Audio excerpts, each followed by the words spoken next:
Section 146. Vaisampayana said, "O repressor of foes, hearing these words of the intelligent monkey chief, the heroic Bhima answered, Who art thou, and why also hast thou assumed the shape of a monkey? It is a Kshatriya, one of a race next to the Brahmanas, that asketh thee, and he belongeth to the Kuru race, and the lunar stock, and was born by Kunti in her womb, and he is one of the sons of Pandu, and he is the offspring of the wind god, and he is known by the name of Bhimasena." Hearing these words of the Kuru hero, Hanuman smiled, and that son of the wind god Hanuman spake unto that offspring of the wind god Bhimasena, saying, "I am a monkey, I will not allow thee the passage thou desirest. Better desist and go back. Do thou not meet with destruction." At this Bhimasena replied, "Destruction at anything else do I not ask thee about, O monkey. Do thou give me passage. Arise, do not come by grief at my hands." Hanuman said, "I have no strength to rise. I am suffering from illness. If go thou must, do thou go by overleaping me." Bhima said, "The supreme soul, void of the properties, pervadeth her body all over. Unknowable alone by knowledge, I cannot disregard, and therefore will I not overlap thee. If I had not known him from whom become manifest all creatures, how could I have leaped over thee, and also the mountain, even as Hanuman had bounded over the ocean?" Thereupon Hanuman said, "Who is that Hanuman who had bounded over the ocean? I ask thee, O best of men, relate if thou canst."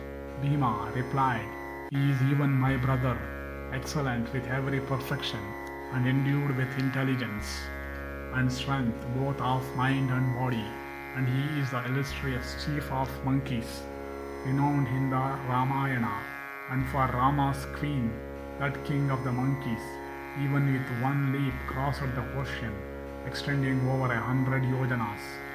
That mighty one he is my brother, and equal unto him in energy, strength and prowess, and also in fight, and able am I to punish thee.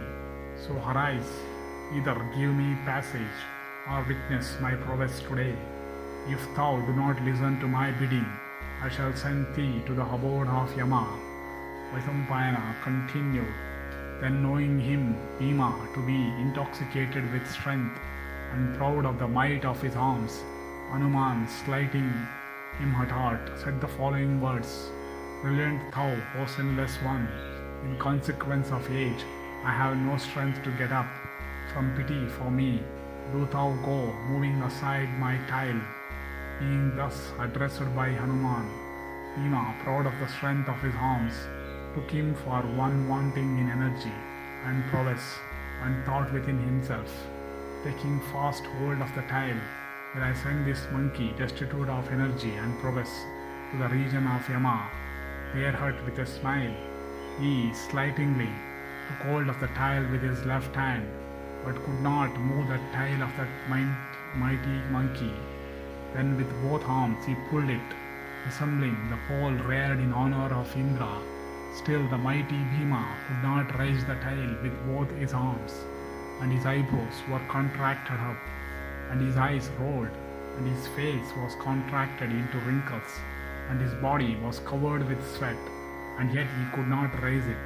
And when after having striven the illustrious Bhima failed in raising the tail, he approached the side of the monkey, and stood with a bashful countenance, and bowing down Kunti's son with joined hands, spake these words, "Relent thou, O foremost of monkeys, and forgive me for my harsh words. Art thou a Siddha, or a god, or a Gandharva, or a Guhyaka? I ask thee out of curiosity, tell me who thou art that hast assumed the shape of monkey, if it be not a secret, O long-armed one, and if I can well hear it. I ask thee as a disciple, and I, O sinless one, seek thy refuge." Thereupon Hanuman said, "O repressor of foes, even to the extent of thy curiosity to know me, shall I relate all at length. Listen, O son of Pandu, O lotus-eyed one, I was begotten by the wind god, that life of the world, upon the wife of Kesari. I am a monkey by name Hanuman.